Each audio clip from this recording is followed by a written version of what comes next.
কি মনে হয়? সম্প্রতি সময়ে সোশ্যাল মিডিয়ায় সবচেয়ে আলোচিত খবরের মধ্যে একটি হচ্ছে কেয়া পায়েলের লুক নিয়ে। ভিডিওতে দেখা যাচ্ছে একজন ভবঘুরে মেয়ে রাস্তায় ঘুরছে। প্রথম দেখায় কেউই বুঝতে পারবে না এটি কেয়া পায়েল। আর নেটিজেনদের মতোই প্রথম দেখায় পায়েলকে চিনতে পারলেন না ওপার বাংলার জনপ্রিয় নায়ক দেব।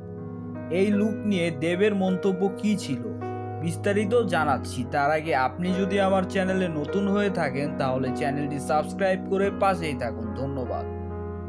সোশ্যাল মিডিয়ায় ইতিমধ্যে একটি ভিডিও নিয়ে তুমুল আলোচনা চলছে।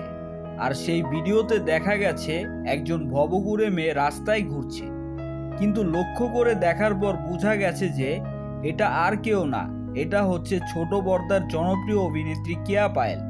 কিন্তু এই লুক দেখে নেটিজেনদের বুঝতে আর বাকি রইল না যে এটি তার নতুন নাটকের চরিত্র। আর এই লুকটি নিয়ে নেটিজেনদের মতোই অনেক তারকাদের চোখে পড়েছে।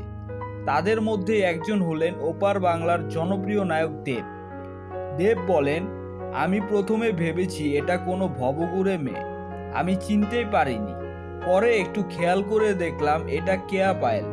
সত্যি এতে করে বোঝা যায় যে কেয়া পায়েল একজন অসম্ভব ভালো অভিনেত্রী। সো ভিউয়ার্স, এই বিষয়টি নিয়ে আপনাদের কি মতামত কমেন্ট করে জানাতে ভুলবেন না। ধন্যবাদ।